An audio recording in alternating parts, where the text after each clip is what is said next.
बचड़न सूदे मां भी नौकर पगारे जो आया नंढपण खां ई वठियूं वेठो दर पगारे जो आया इहो ई कुर्ब काफिया इहो ई कुर्ब काफिया इहो ई कुर्ब काफिया दुनिया छा भी चवे मुक़बूली दरजिया दरबानी इहो मुहब असांजो आहे इहो ई आ जानी साईं दुनिया छा भी चवे मुक़बूली दरजिया दरबानी इहो मुहब असांजो आहे इहो ई आ जानी चवंदुसि हे कर ॿी घर टी घर पगारे जो आया फाज़ुल इहो ई कुर्ब काफिया इहो ई कुर्ब काफिया इहो ई कुर्ब काफिया जानी जो भनवारा तोड़े ज़ईफ़ भी हाज़ुर थियनि था झलक पसी पगदार संदी सिर नज़राना ॾियनि था साईं जानी जो भनवारा तोड़े ज़ईफ़ भी हाज़ुर थियनि था झलक पसी पगदार संदी सिर नज़राना ॾियनि था मुर्की चो मासूमन घर घर पगारे जो आया नवीद इहो ई कुर्ब काफिया इहो ई कुर्ब काफिया इहो ई कुर्ब काफिया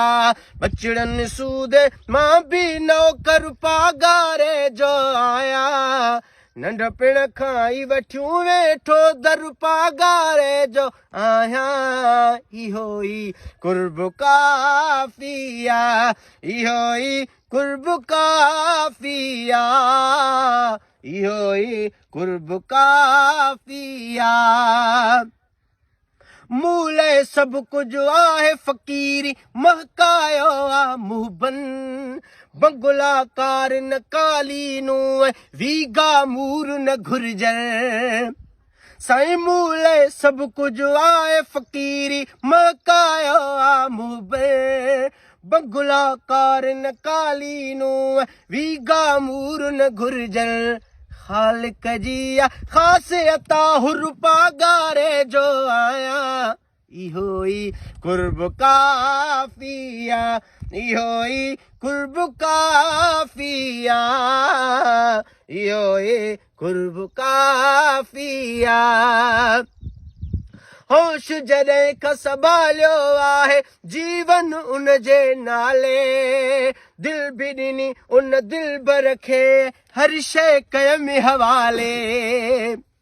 होश जॾहिं खां संभालियो आहे